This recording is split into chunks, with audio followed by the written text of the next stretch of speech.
자, 먼저 신명기 읽기 전에 우리 다시 한번 모세오경의 중심에 대해서 공부 한번 해봅시다. 창세기가 어떤 책이었는가? 레위기를 중심으로 풀었었죠.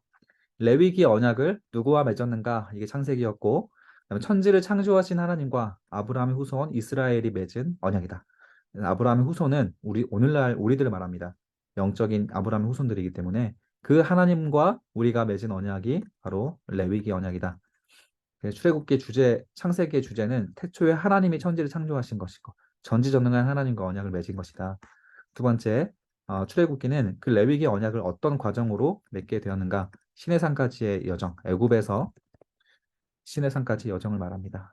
주제 말씀은 세계가 다 내게 속하였나니 너희가 내 말을 잘 듣고 지켜 행하면 너희가 내 백성이 되겠고 너희가 내게 대하여 제사장 나라가 되며 내 소유가 되리라. 자, 그 다음에 이제 레위기는 그 거룩을 이루는 방법이 나왔죠.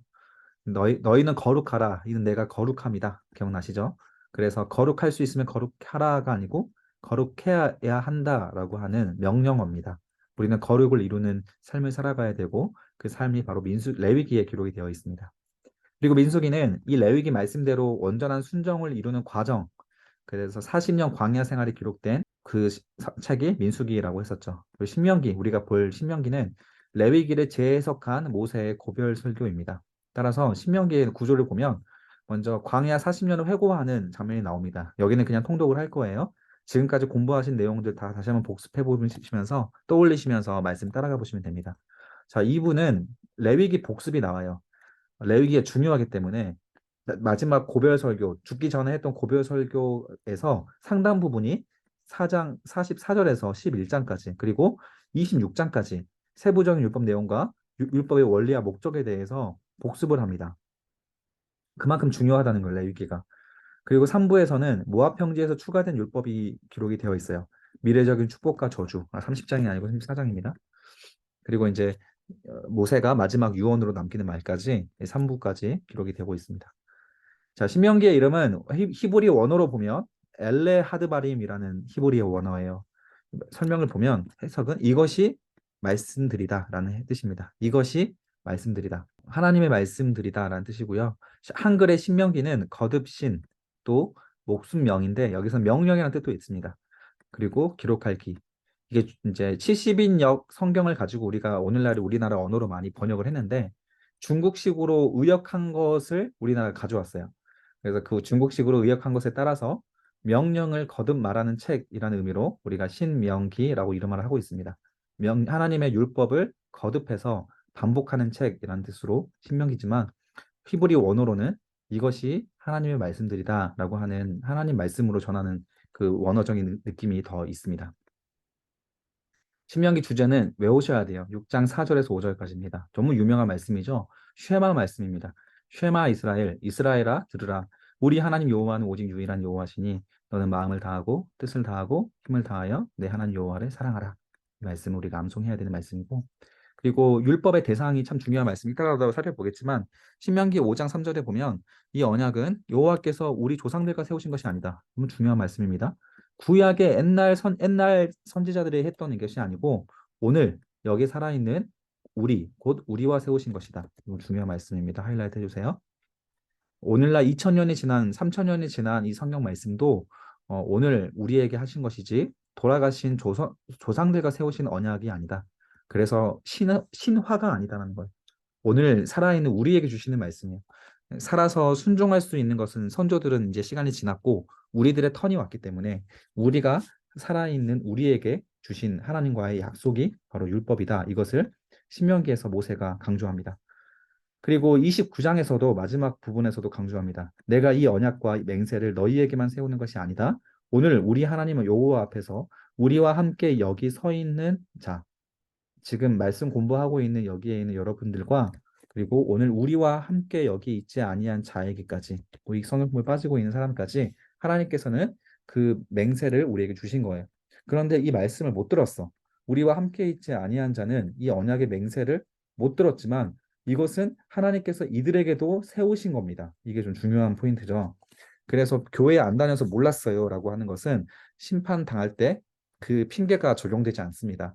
왜냐하면 하나님 이 자리에 있어서 말씀을 배워서 순종을 할 수 있는 사람과 이 자리에 없어서 순종 못하는 사람들은 똑같은 기준으로 심판받습니다. 몰랐다고 하는 것은 핑계가 되지 않아요. 율법의 대상이다. 이 부분을 신명기에서 모세가 강조합니다. 자, 이제 성경책 펼치시고 1장에서 4장까지 우리 한번 신명기를 통독해 보겠습니다. 성경 펼쳐주세요. 자, 그리고 이제 2부가 이제 5장부터인데 율법의 원리와 목적을 설명합니다. 자, 5장 1절에 보면 모세가 온 이스라엘을 불러서 그들에게 이르되 이스라엘아 오늘 내가 너희의 귀에 말하는 규례와 법도를 듣고 밑줄 그어주세요. 첫 번째 듣고 그것을 배우며 지켜 행하라. 잘 적어주세요. 여기다가 이게 바로 쉐마 정신입니다. 동그라미 해주세요. 쉐마 정신. 쉐마라는 말은 나중에 이스라엘 가보면 많이 들을 거예요. 쉐마 이스라엘은 이스라엘 백성들이 머리 미간에다가 붙여놓고 팔뚝에다가 팔로 띠로 그 삼고 있는 말씀입니다. 이스라엘아 들으라라는 정신인데 그 쉐마 이스라엘에게 규례를 명령할 때 이 네 가지 정신을 같이 가르치는 거예요. 첫 번째가 뭐냐면 듣는 겁니다. 이것을 원어로 샤마라고 부릅니다. 듣다. 두 번째 그것을 배우는 겁니다. 라마드인데 라마드는 배우다는 뜻도 있는데 가르치다라고 있어요. 지금 우리가 하고 있는 게 바로 라마드입니다. 방금 1장부터 4장까지 들은 것을 샤마라고 하고요. 제가 하고 있는 게 바로 이 라마드입니다. 자, 그리고 여러분들의 역할이 있습니다. 바로 샤마르예요. 지키는 겁니다. 그리고 아사, 행하는 겁니다. 하나님 말씀을 순종하고 지켜내는 것, 진리를 지켜내는 것, 이게 바로 말씀을 배운 사람들의 의무이고 가르치는 사람도 당연히 의무이고요. 그리고 그 말씀 그대로 순종해서 행해내는 것, 이게 바로 쉐마 정신입니다. 율법을 대하는 우리들의 네 가지 정신 잊지 말고 꼭 기억해 두시고요. 2절에 보면 우리 하나님 여호와께서 호렙산에서 우리와 언약을 세우셨다. 자, 우리 하나님 바로 창세기 천지를 창조하신 전지전능한 하나님께서 우리 여기에 모여 있는 우리 말씀을 듣고 있는 우리와 언약을 세우셨나니 아까 말씀 제가 읽은 거죠. 이 언약은 여호와께서 우리 조상들과 세우신 것이 아닙니다. 죽은 사람들과 세운 것이 아니에요. 오늘 여기 살아 있는 우리 곧 우리와 세우신 것입니다. 그래서 오늘 우리에게 주신 명령이지 이미 죽으신 분들에게 그분들은 살아내신 분들이고 또 못 살아내신 분들도 있고 오늘 우리는 그 기회를 가진 사람들입니다. 그래서 오늘 살아있는 우리에게 주시는 말씀이 바로 이 율법의 말씀의 본질이고 의미가 있습니다. 자, 이것이 바로 예수 그리스도께서 2000년 전에 십자가의 역사를 행하셨는데 2000년이 지난 오늘 우리에게 살아있는 우리에게 어떤 의미가 있느냐? 바로 이런 의미가 있는 겁니다. 하나님의 약속은 살아있는 자에게 주시는 겁니다. 죽은 사람이 아니라. 자, 4절에 보면 여호와께 산 위에 불 가운데서 너희 대면하여 말씀하시매 그때 너희가 불을 두려워하여 산에 오르지 못하므로 모세가 여호와 너희 중간에 서서 이게 바로 이제 중재자 역할이었죠. 중간에 서서 여호와의 말씀을 너희에게 전하여노라. 여호와께서 이르시되 나는 너를 애굽 땅 종되었던 집에서 인도하여 내 너의 하나님 여호와다. 이렇게 강조하셨죠. 우리를 부르신 하나님이 어떤 분이신가 늘 기억을 하시면서 이 전지전능한 하나님께서 이런 하나님이 오늘날 우리에게도 똑같이 우리를 이끌어 주신다는 겁니다. 자, 6장으로 넘어가겠습니다. 자, 5장에서 이제 10계명이 또 이제 그 이후에 가르쳐지는데 7절부터 그 부분은 좀 뺐습니다. 자, 10계명의 의미가 6장에 나오는 건데 10계명이라는 문자 너머에 큰 의미가 담겨 있다. 그게 6장의 내용입니다. 그 율법의 결론을 말해주는 건데 율법의 결론이란 금지 조항을 통해 백성들을 통제하는 것이 아니라 율법은 하나님을 사랑하는 말씀 그 자체라는 것을 모세가 깨닫고 6장의 해석을 제공하는 것. 다시 한번 모세오경의 율법은 복잡하고 어려운 613가지의 명령이지만 그것은 금지 조항으로서 백성을 탄압하기 위한 것이 아니고 우리가 하나님을 사랑하라는 그 말씀이다. 이게 핵심이다. 그래서 사랑을 하면 율법을 이룬 거고 사랑하지 못하면 율법을 이루지 못하는 것이다. 이게 6장의 해석입니다. 1절부터 볼게요. 이는 곧 너희 하나님 여호와께서 너희에게 가르치라고 명령하신 명령과 규례와 법도다. 너희가 건너가서 차지할 땅에서 행할 것이다. 자, 이게 쉐마의 정신이라고 했죠. 곧 너와 내 아들과 내 손자들이 평생에 그 일주일에 한 번이 아닙니다. 평생에 주 하나님 여호와를 경외하고 내가 너희에게 명한 그 모든 규례와 명령을 지키게 하기 위한 것이며 또 너의 나를 장구하게 이게 무슨 말이냐면 오래 살도록 평안하게 오래 살도록 하기 위한 것이다. 그래서 하나님을 섬기는 일은 명심하세요. 우리가 이 세상에서 행복하기 위한 것입니다. 결코 낭비와 헌신과 손해보는 시간이 아니고 하나님 말씀을 명령을 지킬 수 있도록 하는 그 명령을 그 예배를 통해 지켜내고 하나님을 경외하면서 우리가 이 땅에서 복 받기 위한 것입니다. 라는 거예요. 이스라엘아 듣고 삼가 그것을 행하라. 그리하면 이런 표현이 중요하다고 했죠. 조건절입니다. 이것을 행할 때에 내가 복을 받고 내 조상의 하나님 여호와께서 내게 허락하신 것 같이 적과 꿀을 흐르는 땅에서 내가 크게 번성할 것이다. 자, 우리가 바라는 복이란 하나님의 말씀을 듣고 배우고 행함으로 받을 수 있는 것입니다. 이거는 어떻게 또 복을 바라십니까? 라고 하는 기복주의입니다. 라고 하는 게 아니고 분명히 성경에 기록되어 있는 하나님의 약속이에요. 대신 이런 조건이 있다라는 거예요. 하나님 말씀대로 순종하는 사람에게 하나님이 이런 복을 주신다. 자, 그리고 4절과 5절 주제 말씀이었죠. 다 같이 한번 읽어볼까요? 시작. 이스라엘아 들으라. 우리 하나님 여호와는 오직 유일한 여호와시니 너는 마음을 다하고 뜻을 다하고 힘을 다하여 내 여호와 하나님을 사랑하라. 이게 바로 성경의 율법의 결론입니다. 자, 들으라. 이게 바로 쉐마입니다. 쉐마, 이스라엘. 이게 히브리어 원어고 이것을 미간과 손목에 메어 다닙니다. 우리 하나님 여호와는 오직 유일한 여호와시다. 자, 이 말씀을 듣는 것에서부터 순종할 수 있는 첫걸음이 된다라는 것이에요. 자, 그래서 오직 유일한 여호와이시기 때문에 너는 마음을 다하고 뜻을 다하고 마음, 뜻, 힘, 내 하나님을 여호와를 사랑하는 것.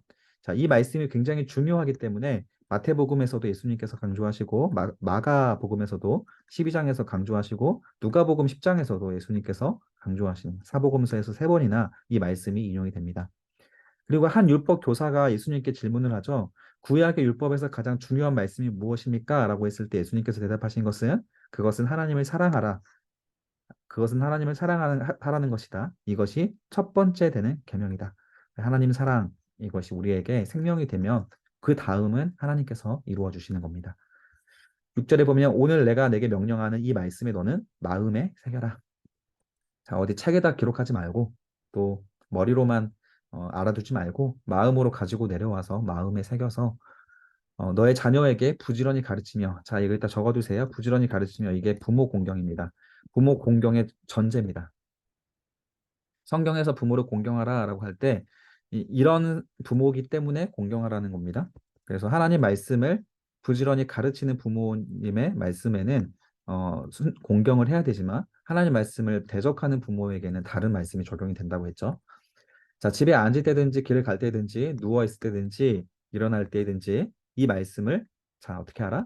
강론하라. 강론. 서로 가르치고 배우게 하라. 자, 너는 또 이것을 내 손목에 메어서 기호를 삼고 그래서 이스라엘 백성들이 아직도 손목에 이것을 메고 다닙니다. 지금도 너의 미간에 붙여 표로 삼고 그리고 너의 집 문설주와 바깥 문에 기록할지라.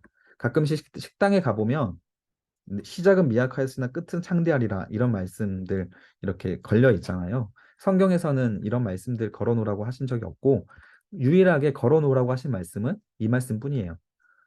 이스라엘아 들으라 이 쉐마 말씀입니다. 그래서 여러분들이 다른 말씀들 벽에 걸어놓지 말고 그런 다 이런 거는 탐욕에 관한 말씀이잖아요.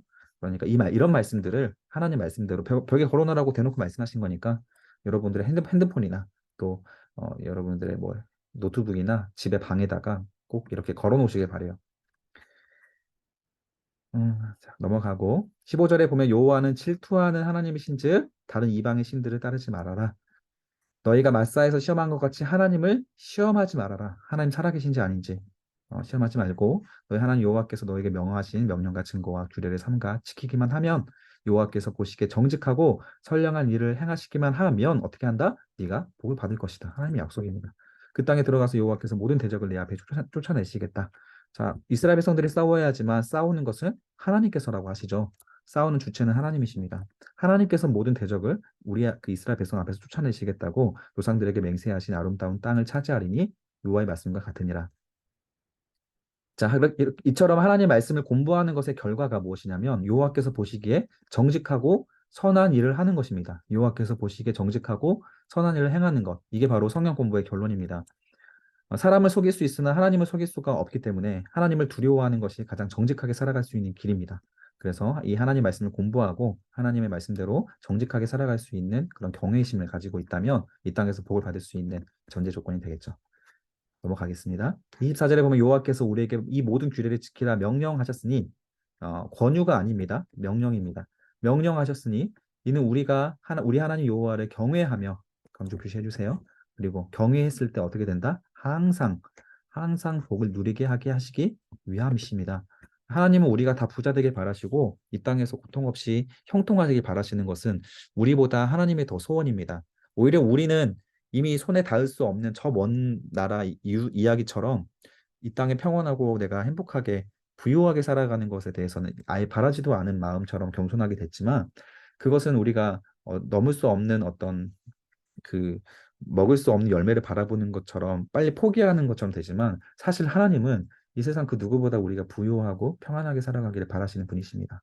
그런데 그것이 오히려 우리에게 독이 되기 때문에 그대로 그 사람의 그릇에 따라 그 허락하지 않은 것일 뿐이지 하나님은 우리에게 이런 복을 주게 하기 위하는 소원을 가지신 분이다라는 것 우리가 이 하나님 명령을 얼마나 순종하고 또 순수하게 받아들이는가 이것이 바로 그 사람의 그릇을 좌우하기 때문에 여러분들의 그릇에 따라 이 명령을 순종함에 따라 그 수준에 따라 하나님은 우리에게 복을 주실 겁니다.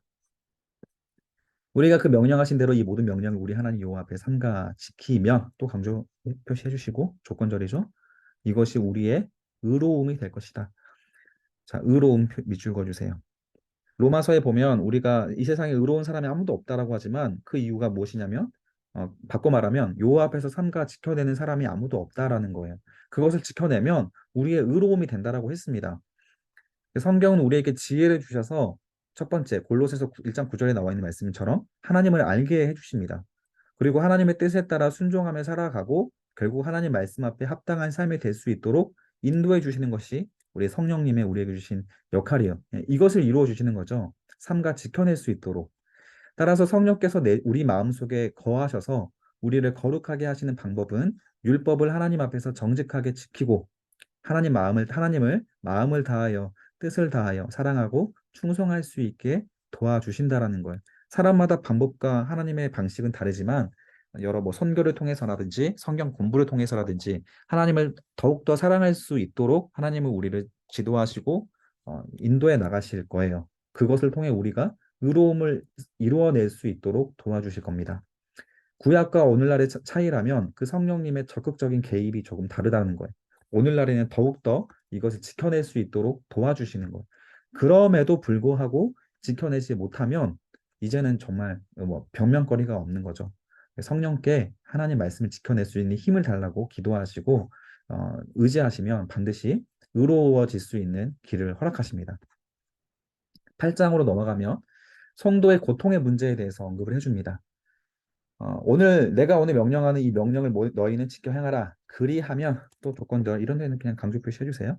그리하면 너희가 살고 번성하여서 여호와께서 너희의 조상들에게 맹세하신 땅에 들어가서 그것을 차지할 것이다. 너희 하나님 여호와께서 이 40년 동안에 내게 광야길을 걷게 하신 것을 그 이유를 기억하라. 첫 번째, 너는 너를 낮추시기 위함이다. 두 번째, 너를 시험하시기 위함이다. 내 마음이 어떠한지 그 명령을 지켰는지 지키지 않았는지를 시험하기 위함으로 우리에게 고통을 주신다라는 거예요, 성도에게. 그렇다면 이 고통이 지나가고 나면 잘 통과하고 나면 그때부터는 우리가 하나님께서 주시는 번성함을 누릴 수 있게 된다는 것이죠. 우리가 창세기부터 아브라함의 이야기를 통해 반복적으로 배워왔던 이야기입니다. 3절입니다. 너를 낮추시며 너를 줄이게 하시며 때로는 우리가 궁핍해지고 돈도 없어지게 만들어 주신다라는 거예요. 또 너도 알지 못하며 내 조상들도 알지 못하던 만나를 내게 먹이신 것은 고통의 이유 세 번째입니다. 사람이 떡으로만 사는 것이 아니요 여호와 입에서 나오는 모든 말씀으로 사는 줄을 네가 알게 하려 하십니다.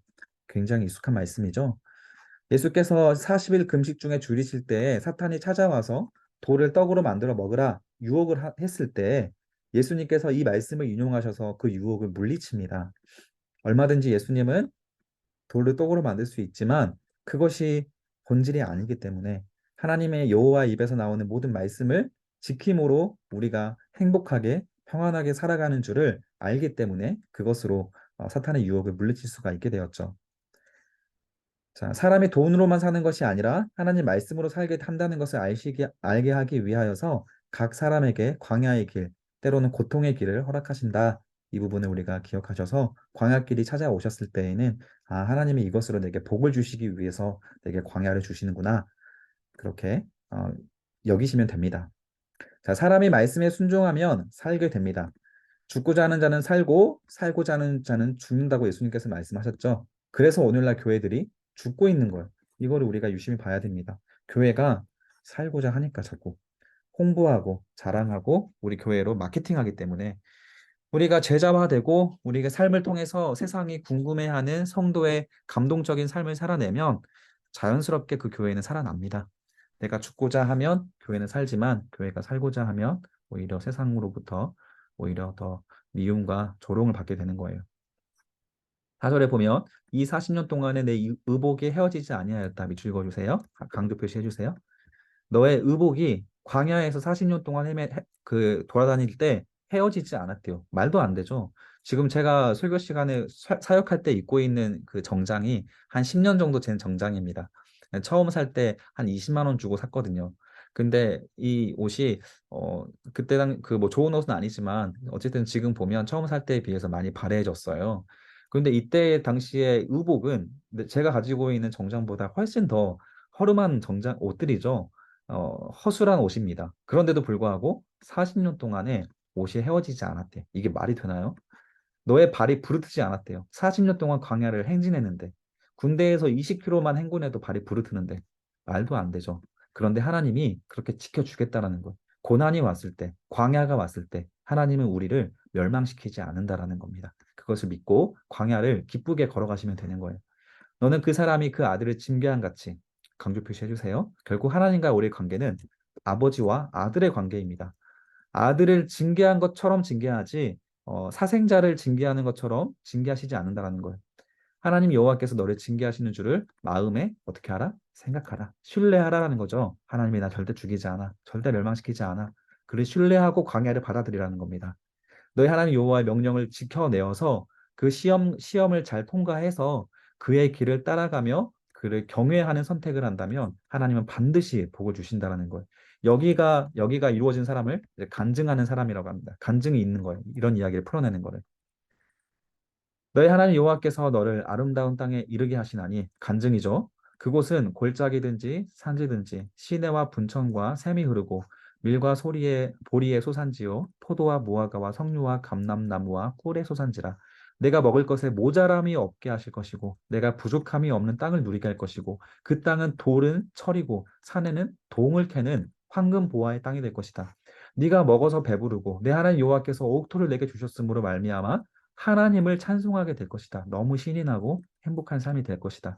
내가 오늘 내게 명하는 모든 여호와의 명령과 법도와 규례를 지키지 않는다면, 그러나 지키지 않는다면, 내 하나님 여호와를 잃어버린다면 이 모든 것들이 없을 것이다라는 것이죠. 그래서 이런 것들 잃어버리지 않도록 주의하라. 네가 먹어서 배부르고 아름다운 집을 짓고 거주하게 되며 또 내가 내 소와 양이 번성하여 내 은금이 증식하고 내 소유가 다 풍부하게 될 때에 자, 강조 표시해 주세요. 이게 주의사항이죠. 내 마음이 교만하여 내 하나님 여호와를 잃어버릴까 염려하노라. 하나님의 염려입니다. 왜 우리에게 복을 주시지 못합니까, 하나님이? 왜 부자를 못 만들어 주세요? 못 만들어 주세요? 이것 때문에 그런 거죠. 우리 마음이 교만해서 하나님을 잊어버리는 것이 하나님한테는 가장 치명적이기 때문에 하나님은 결코 이런 염려가 되는 사람에게는 사랑하는 사람에게 그런 복을 주시지 않습니다. 여호와는 너를 애굽 땅 종되었던 집에서 이끌어내시고 너를 인도하여 그 광대하고 위험한 광야 곧 불뱀과 정갈이 있고 물이 없는 간조한 땅을 지나가게 하셨으며 또 너를 위하여 단단한 반석에서 물을 내셨고 내 조상들도 알지 못하던 만나를 광야에서 내게 먹이셨나니 이는 다 너를 낮추시며 너를 시험하사 강조 표시해 주세요. 마침내 이게 우리의 신뢰입니다. 마침내 내게 복을 주려 하십니다. 그러나 내가 마음에 이르기를 내 능력과 강조 표시해 주세요. 내 손의 힘으로 내가 이 재물을 얻었다 말할 것이라. 이거는 하나님의 단언하신 거예요. 내가 너한테 복을 줘봐라. 너는 반드시 너의 능력으로 여길 것이다. 교만해져서 장로가 되고 권사가 되면 내가 헌금한 곳으로 교역자들이 먹고 사는 것이지. 너희들은 나를 위해서 복을 주고 내 만족을 시켜야 된다. 자, 그렇게 변질된다라는 거죠. 그러지 마세요, 여러분들. 내 하나님 여호와를 기억하라. 내가 내게 재물을 얻을 능력을 주셨습니다. 여러분들이 돈을 많이 얻을 수 있는 능력조차 하나님께서 주신 것입니다. 이같이 하심은 내 조상들에게 맹세하신 언약을 오늘과 같이 이루려 하심이라. 내가 만일 내 여호와를 잊어버리고 다른 신들을 따라서 그들을 섬기며 그들에게 절하면 내가 너희에게 증거하노니 너희가 반드시 멸망할 것이다. 자, 광야의 목적은 멸망시키기 위한 것이 아니라 마침내 복을 주기 위한 것이었죠. 그러나 하나님께서 복을 주셨는데 그 다음에 우리가 하나님을 떠나서 교만해지고 잊어버리고 신을 따라가면 그 우리가 복을 받았던 모든 것들, 풍부한 것들을 하나님께서 다 빼앗아 불태워 버리실 것이다라는 것이죠. 여호와께서 너희 앞에서 멸망시킨 민족들 같이 너희도 멸망하리니 이는 너희가 너희 하나님 여호와의 소리를 강조 표시해 주세요. 듣고 순종하지 아니함이라. 청종이란 잘 듣고 순종하는 것을 말합니다. 자, 레위기를 주신 목적은 하나님이 거룩하시니 백성들도 거룩하게 살아가라고 하기 위함입니다. 하나님 말씀은 청종하지 않고 거룩해질 수 없으며 거룩하지 않은 백성은 이스라엘을 통해 멸망시킨 가나안 땅 원주민처럼 결국 똑같이 멸망당하게 될 것이고 이것은 역사로 성취가 되고 맙니다. 안타까운 역사가 이스라엘에게 있었죠. 자, 이어서 13장으로 넘어가겠습니다. 자, 여호와께서 사랑하는 여부를 알게 하고자 우리를 시험하신다라는 말씀이에요. 하나님은 그 여인인 남자에게 너 나 사랑해? 라고 물어보는 것보다 훨씬 더 많이 우리에게 사랑을 물어보십니다. 너가 나를 사랑하느냐? 네가 진짜 나를 사랑하느냐? 심지어 베드로가 예수님을 저주하고 예수님을 떠났다 할지라도 다시 돌아와서 예수님께서 베드로에게 물어보는 거는 네가 나를 사랑하느냐라고 물어보시는 거예요. 사랑을 갈망하시는 하나님의 속성이 성경에는 참 많이 등장합니다. 여호와를 사랑하는 여부를 알려하사 우리에게 고난을 주신다라는 겁니다. 자, 14장으로 넘어가서 하나님께서 말씀하시는 거룩이란 결국 말로 하는 것이 아닙니다. 행함입니다. 행함. 너희는 너희 하나님 여호와의 자녀이니 하나님의 우리는 자녀입니다.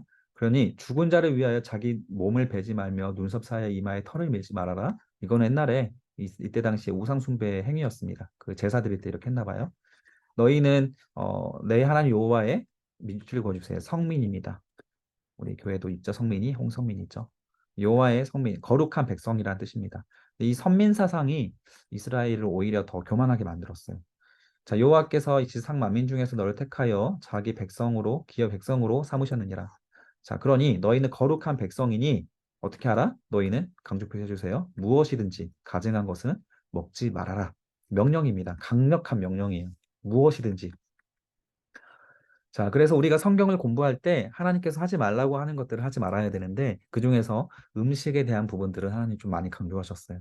그래서 우리가 해로운 것들은 좀 먹지 마시고 하나님의 명령대로 부정한 것들 이왕이면 돼지고기도 조금 멀리 하시려고 더 노력하시고 제가 여기 또 들어와 있죠. 오성 형제랑 같이 얘기하면서 이런 얘기를 한번 했습니다. 이 성경 말씀들을 있는 그대로 순종하며 살아가기 너무 어렵대요. 당연하죠. 너무 어려운 건 사실입니다. 그럼에도 불구하고 부담스러운 이런 말씀들을 계속 알려주시는 이유가 뭐냐면 예전에 제가 저기 어떤 음식 강의를 들을 때 스포츠 운동 수업이었는데 그 각 음식마다 들어가 있는 칼로리를 다 이제 볼 수 있는 그런 수업이었어요. 근데 우리가 칼로리나 뭐 당류 이런 것들 다 지키고 살아갈 수가 없는데 수많은 음식들에 대한 그런 해로운 것들을 다 공부했습니다.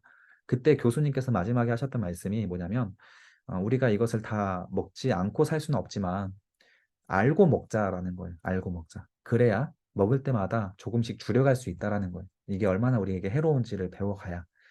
율법을 공부하실 때 그렇게 출발해서도 괜찮습니다. 목표는 끌어내는 거예요. 결국 안 먹게 되고 하나님께서 하지 말라는 건 안 하게 되는 거. 거짓말 안 하게 되고 또 말씀대로 순종하고 자녀들에게 가르쳐낼 수 있는 것. 그런 삶을 살아낼 수 있도록 우리가 부담스럽지만 이런 말씀들을 공부해서 조금씩 줘야 멀어질 수 있는 삶으로 다가가는 것이 거룩과 가까이 가는 우리들의 삶의 발걸음이 됩니다. 이어서 17장으로 넘어갈게요. 17장 가보면 왕의 법이 나오는데 이스라엘의 왕이 세워질 때 다음 세 가지를 멀리하고 한 가지를 가까이 하라고 하셨습니다. 자, 이것을 잘 지켜내는 왕은 거의 없었어요. 그러나 이 말씀을 왕에게 이미 주셨는데 이스라엘은 신정국가였습니다. 왕이 없었어요. 그런데 이미 하나님이 모세에게 다윗을 하나님은 예언을 하시면서 그 왕에 대한 법을 준비하셨습니다. 15절에 보면 반드시 내 하나님 여호와께서 택하신 자를 위하여 내 위에 왕으로 세울 것이며 그 중에서는 이스라엘 백성 중에 세워야 됩니다. 다른 나라 사람을 세우면 안 됩니다. 따라서 이 타국인 그 다윗이 블레셋에 들어갔던 것은 이 타국인이 될 위험이었죠. 하나님이 이 시글락에서 다윗을 꺼내신 겁니다. 시글락을 불태워서. 자, 타국인은 세울 수가 없었습니다. 왕의 법에서 첫 번째. 자, 그리고 첫 번째 하지 말아야 될 세 가지 중에 첫 번째는 뭐냐면 1번입니다. 병마를 많이 두지 말아라. 병마는 군사입니다. 군사를 많이 얻으려고 그 백성을 애굽으로 돌아가게 하지 말 것이니 이는 여호와께서 너희에게 이르시기를 너희가 이후에는 그 길로 다시 돌아가지 말 것이라 하셨습니다. 그에게 두 번째입니다. 하지 말아야 될 것. 아내를 많이 두지 말합니다. 그의 마음이 미혹되게 하지 말 것이다. 자기를 위하여 세 번째, 은금을 많이 쌓으면 안 됩니다. 자, 군사를 많이 쌓지 말고 아내도 많이 두지 말고 이거는 아내를 많이 두지 말라는 거는 외교를 하지 말라는 거. 이때 당시에 외교가 다 아내랑 결혼하는 그런 거 통해서 이제 외교를 했잖아요. 그리고 이제 외교에 의지하지 말라는 거예요. 그리고 은금을 돈의 경제적인 것으로 의지하지 말라는 겁니다. 음, 자, 근데 이 세 가지를 다 어긴 왕이 있습니다. 대표적으로 그 솔로몬이죠. 군사가 세계 최강대국의 강대국이었고 그 다음에 아내를 1,000명 동안 뒀죠. 아내로 외교를 했죠. 그리고 그 누구보다 부자였죠. 이 솔로몬이 세 가지 다 어겼습니다. 그래서 솔로몬 이후에 이 나라가 망한 거예요. 왕이 해야 될 한 가지만 지키면 됩니다. 자, 왕이 오르거든 어떻게 알아? 율법서의 등사본을 레위 사람 제사장 앞에 책에서 기록하라. 평생에 자기 앞에 두고 옆에 두고 읽어라. 평생에 강조 표시해주세요. 하나님 말씀을 평생 자기 옆에 두고 읽어서 그의 하나님 여호와 경외하기를 어떻게 하라? 배우라고. 성경의 목표라고 했어요. 자, 성경 공부의 목표, 여호와 경외하기를 배우는 겁니다. 이 율법의 모든 말과 이 규례를 지켜 행할 것이다. 이게 바로 왕에게 주신 명령이었습니다. 그리하면 그의 마음이 그의 형제 위에 교만하지 아니할 것이고 그 명령에서 떠나 좌로나 우로나 치우치지 아니할 것이다. 이스라엘 중에서 그와 그 자손이 왕위에 있는 날이 항상 평안하게 장구할 것이다. 우리가 하나님 말씀이 들리지 않은 이유, 우리 지난 시간 설교 시간에 말씀드렸습니다. 상번제를 우리가 지키지 못했기 때문에 그렇다고 했죠. 상번제는 하루에 두 번씩 예배를 드리는 거였습니다. 365일 거르는 날이 없었어요. 매일 하나님은 우리에게 두 번의 예배를 명령하셨습니다. 그 이유가 무엇이냐면 평생에 주야로 주의 말씀을 묵상해야만 하나님을 경외할 수 있는 우리들이 되기 때문에 그런 거예요. 주야로 묵상을 아침 저녁으로 말씀을 묵상하지 못하면 그 묵상하지 못한 시간만큼 세상의 것들이 우리의 마음속에 채워지기 때문에 하나님을 떠나게 된다는 거, 하나님의 음성이 들리지 않게 된다는 겁니다. 그래서 우리도 날마다 성경 읽으셔야 되고 묵상해야 됩니다. 몇 번씩? 하루에 두 번씩 꼭 지켜나가시길 바래요. 자, 18장 보면 성도가 멀리해야 될 행위를 나오는데 첫 번째, 너는 민족들의 가증한 행위를 본받지 말아라. 세상의 것들을 본받지 말아라. 자, 그리고 점쟁이나 기룡을 말한 자, 요술을 말한 자, 무당, 타로 같은 거 하지 마십시오. 자, 그리고 진언자 밑줄 그어주세요. 신접한 자나 박수나 초혼자를 너희 가운데 용납하지 말아라. 진언자는 주문을 외우는 자입니다. 근데 오늘날 교회에서 자꾸 기도를 주문처럼 외우시는 분들이 좀 있어요. 방언을 잘못하신 거죠. 그 예수님께서도 경계하시는 기도가 첫 번째가 중언부언하는 기도였습니다. 그리고 말을 많이 하는 기도였어요. 이런 것들은 그 구약 성경에서도 이런 진언자, 주문을 외우는 자는 거절하셨던 것처럼 내가 무슨 기도하는 건지도 모르고 기도하시는 분들 많이 있거든요. 그런 기도는 자칫 이방인들처럼 주문을 외우는 기도가 될 수가 있습니다. 하지 말아야 되는 거죠. 또 기도할 때 이방인 같이 주언부언하지 말라. 그들은 말을 많이 하여야 들으실 줄 오해하느니라. 마가복음 말씀이었고요. 자, 어떤 목사님은 이렇게까지도 하셨어요. 그래서 실제 들었어요. 할렐루야를 빠르게 반복해 보라고. 그러면 또는 주기도문을 빠르게 읽어보라고. 그럼 말이 꼬이면서 방언이 터진다고 가르치는 분도 있습니다. 이게 바로 진언과 주문과 다를 것이 무엇이 있겠는가? 라는 의문제기죠. 이런 식의 방언은 의미가 없습니다. 자, 13절입니다. 너는 여호와 앞에서 어떻게 하라? 완전하기 위해서 항상 노력해야 됩니다. 우리는 완전하게 될 수 없는 존재인가? 그러나 하나님은 완전하라고 분명하게 명령하셨습니다. 이것은 너희는 거룩하라라는 것과 같은 말씀이에요. 이것을 불가능한 것일까요, 과연? 만약 하나님께서 불가능한 것을 명령하시고 그걸 순종하지 않는다고 심판하신다면 하나님은 오류가 있는 분이시 됩니다. 그러나 하나님은 우리가 충분히 순종할 수 있는 것을 명령하셨고 이것을 지켜내도록 마음과 힘과 뜻을 다해 노력한다면 반드시 완전해질 수 있고 큰 복을 주시겠다고 약속하신 거예요. 성령이 우리 안에 내주하신다면 이 완전함이 이루어질 수 있도록 끊임없이 우리에게 말할 수 없는 탄식으로 요청하실 겁니다. 신앙의 양심과 마지노선을 주신다는 거죠. 14절에 보면 내가 쫓아낼 이 민족들을 귀룡을 말하는 자들이나 점쟁의 말을 듣거니와 세상 사람들은 이런 사람들 말을 듣거니와 하나님을 믿는 사람들은 여호와께서 이런 일을 용납하지 않는다는 것을 알고 이들의 말을 들으면 안 됩니다. 그리고 15절에 밑줄 그어주세요. 내가 너를 위하여 이스라엘을 위하여 나와 같은 선지자 하나를 일으키리니 모세와 같은 선지자 하나를 일으키리니 너희는 그의 말을 들을지니라. 이게 바로 예수 그리스도에 대한 메시아 예언입니다. 예수님께서 성취가 되셨고 만약에 그런 선지자가 나타났을 때 백성들이 물어봐요. 어떤 사람이 그런 사람인지 어떻게 알겠습니까? 라고 질문하니까 22절에 선지자가 있어서 여호와의 이름으로 말한 이래 읽어주세요. 증험도 없고 성취함도 없으면 이는 여호와께서 말씀한 것이 아니요 그 선지자가 제 마음에 말한 대로 제 마음대로 말한 것이니 너는 그를 두려워하지 말아라. 자칭 선지자라고 말하는 사람이 자기가 하는 말에 능력도 보여줄 수 없고 그의 사랑의 열매, 하나님의 열매도 없으면 두려워할 필요 없다라는 겁니다. 자, 이게 바로 바리새인들이 예수께 와서 표적을 구하는 이유예요. 율법대로 요구하는 겁니다. 당신이 선지자라면, 하나님의 아들이라면 이런 증거를 보여달라고, 표적을 보여달라고 하는 거죠. 그러나 예수님은 결국 보여줄 수 있는 것은 요나의 표적뿐이다. 그 사흘 만에 죽고 살아나는 부활, 그 성취함을 뿐이다. 이제 예수님께서 그 기적에 대한, 표적에 대한 본질을 강조해 주신 것이고요. 자, 18장 넘어갑니다. 이스라엘 백성들이 만약에 두려울 때는 어떻게 해야 됩니까? 우리가 믿음 생활을 하다가 두려울 때 이렇게 하면 됩니다. 1절에 내가 나가서 적군과 싸우려 할 때 병과 말과 병과 백성이 너보다 많음을 볼지라도 그들을 어떻게 하라? 두려워하지 말아라. 애굽 땅에서 너를 인도하여 내신 내 하나님 여호와께서 너와 함께 하실 것이다. 두려워하지 않으면 됩니다. 자, 백성은 제사장 백성에게 나아가서 고하여 이르되 마음에 겁내지 말고 두려워하지 말라고 선포하면 됩니다. 왜냐하면 하나님은 우리와 함께 하실 것이기 때문에 우리가 하나님 말씀을 지켜 행한다면 하나님은 적군과 싸워주시고 우리를 구원해 주실 것입니다.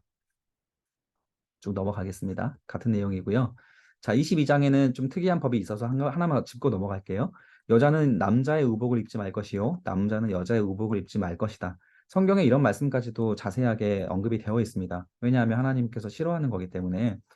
자, 이런 율법에서 강조하는 것은 페미니스트들이 가장 싫어하는 말이 나와요. 남자는 남자답고 여자는 여자다워야 한다. 이거 좀 싫어하죠. 그래서 남자답다, 여성스럽다는 말이 폭력이라는 거라고 많이 하는데 사실 성경에서는 이런 말이 좀 논리적이고 합리적이라 할지라도 정신 차리고 성경 말씀대로 여자는 여자의 의복을 입고 남자는 남자의 의복을 입어라 이렇게 분명하게 지켜낼 것을 명령하고 있습니다. 그래서 여자가 아이를 낳는 것이 여자의 첫 번째 사명이고 두 번째는 생육하고 번성하여 하나님께 쓰실 만한 사람으로 자녀를 키워내는 것이 여성으로서 누릴 수 있는 가장 최고의 복이다. 이게 여자의 구원과 복이다라고 분명히 성경은 선포하고 있습니다. 여자들이 만일 정숙함으로 믿음과 사랑과 거룩함에 거하면 그의 해산함으로 구원을 얻으리라. 자, 이런 말씀들을 정면으로 직면해 보세요. 그리고 묵상해 보시고 우리 여성분들은 이런 부분들에 대해서 충분히 하나님 말씀에 순종할 수 있는 여성들의 구원과 복을 누릴 수 있다면 복이 되겠습니다. 자, 28장 넘어가서 율법의 결론이 나옵니다. 첫 번째 복과 저주의 말씀이에요. 우리가 가장 많이 그 성경 신명기에서 하나님 그 신명기 6장 4절에서 5절 그 쉐마 말씀 그 다음으로 가장 많이 인용하는 그 설교 본문인 것 같습니다. 그런데 그 복에 대한 부분들은 굉장히 많이 인용을 합니다. 그런데 저주에 대한 부분들은 설교를 인용하기 굉장히 어렵습니다. 왜냐하면 너무 방대한 양이고 너무 하나님의 사랑과 거리가 멀어 보이거든요.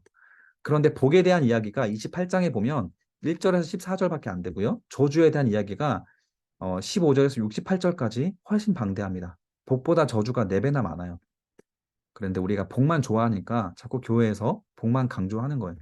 한번 봅시다. 파헤쳐 봅시다. 1절에 보면 순종할 경우 하나님께서 주시는 복은 이러합니다. 1절 내가 하나님 여호와의 말씀을 삼가 듣고 내가 오늘 내게 명령하는 그 모든 명령을 지켜 행하면 내 하나님 여호와께서 너를 세계 모든 민족 위에 뛰어나게 하실 것이다. 여러분 세계적인 사람 되십시오. 그 전에 무엇이 되면 하나님 말씀을 삼가 듣고 명령하는 명령을 지켜 행한다면 하나님이 우리를 세계적인 사람으로 높여 사용하실 것입니다. 내가 하나님 여호와의 말씀을 청종하면 이 모든 복이 내게 임하여 이를 것이다. 자, 쭉 한번 읽어보시고 어디에 가나 성읍에서든지 자녀에서든지 광주리나 어디 가든지 다 복이 될 것이다 라는 말씀이고요. 그냥 넘어가겠습니다. 자, 12절에 보면 여호와께서 너를 위하여 하늘의 아름다운 보고를 여시사 보고는 그 창고입니다. 보물 창고. 보물 창고를 여시사 내 땅에 때를 따라 비를 내리시고 내 손으로 하는 모든 일에 복을 주시리니 내가 많은 민족 중에게 꾸어줄지라도 너는 꾸지 아니할 것이다.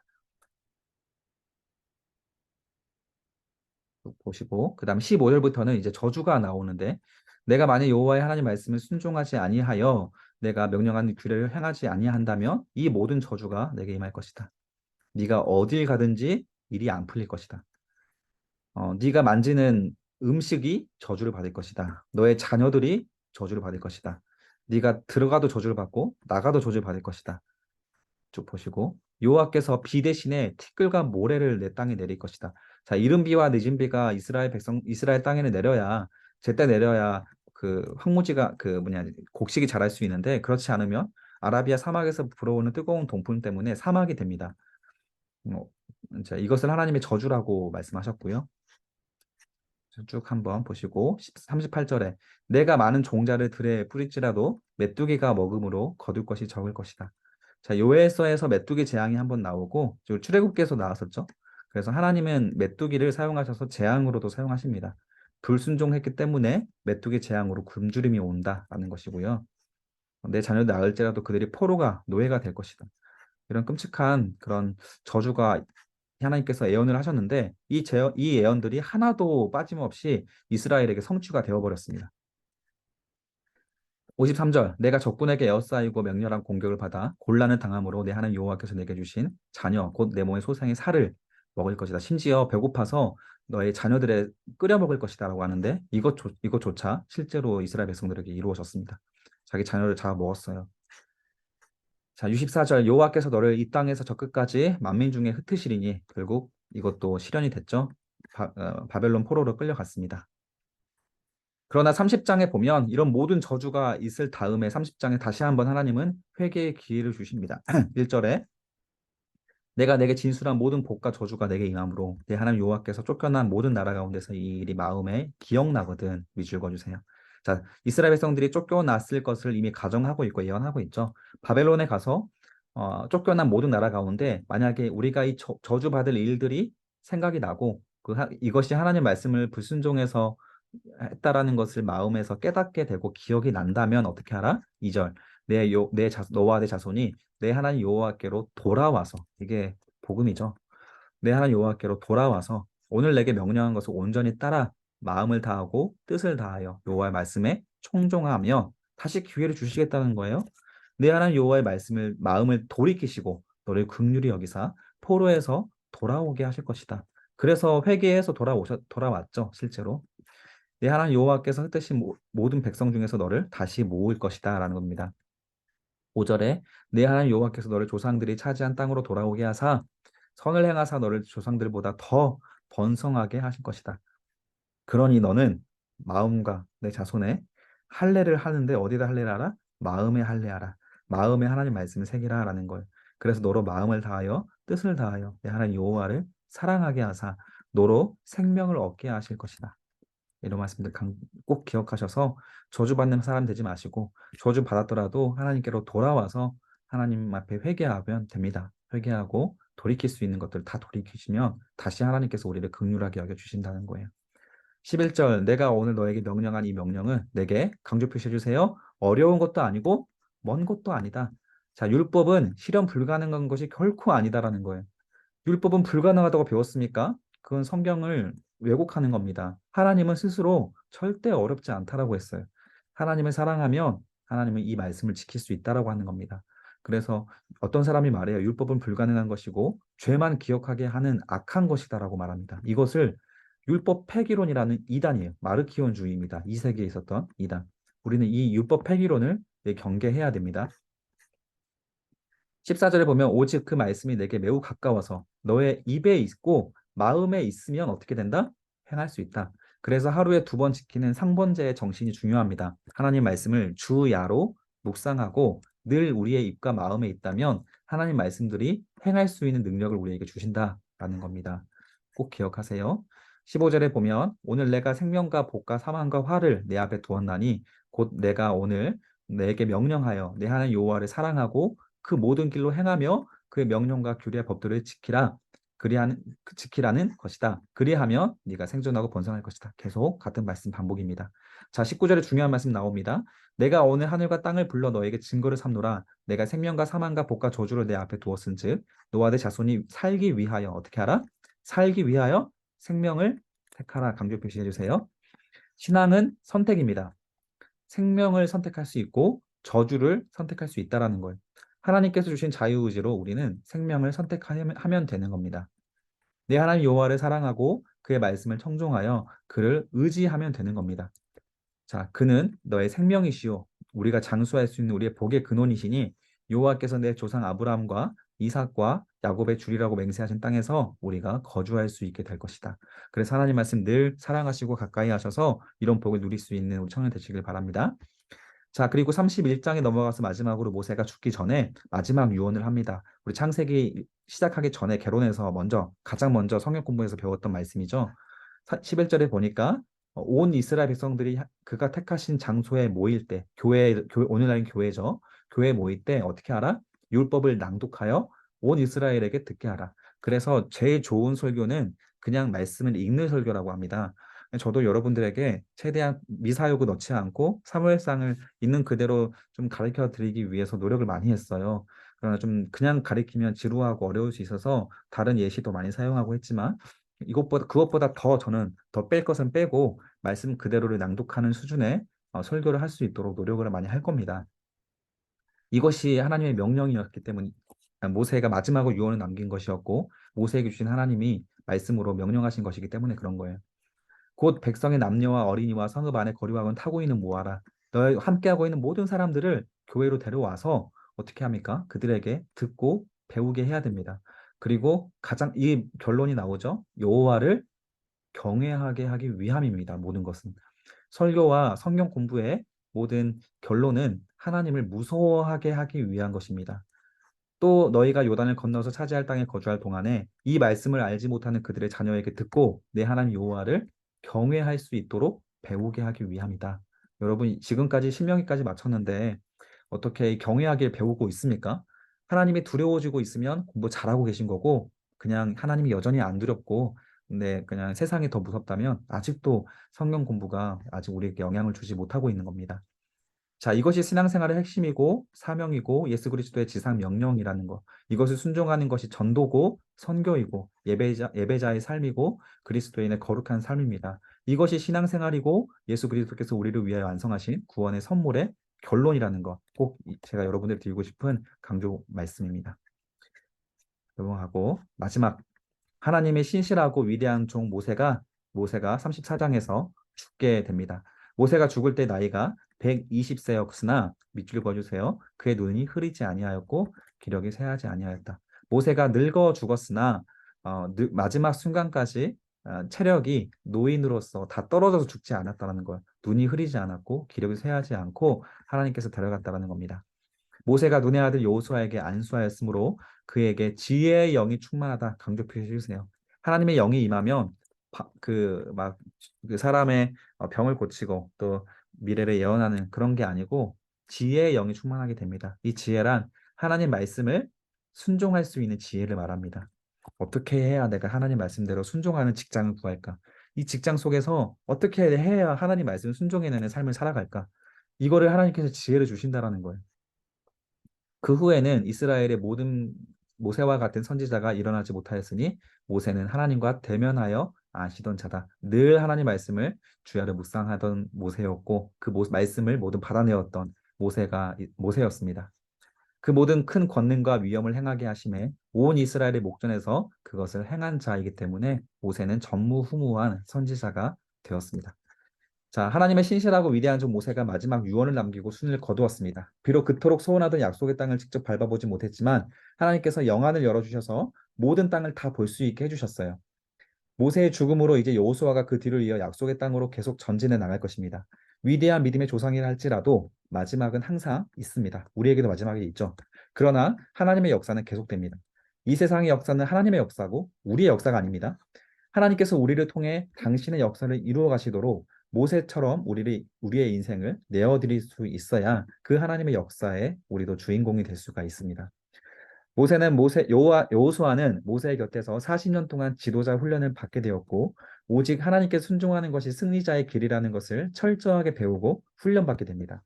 모세라는 위대한 멘토를 만나서 훌륭한 리더가 된 여호수아가 이제 앞으로 어떤 믿음의 전쟁을 이루어가는지 다음 시간에 우리 여호수아를 통해서 공부할 수 있습니다. 오늘 여기까지 신명기 마치도록 하겠습니다.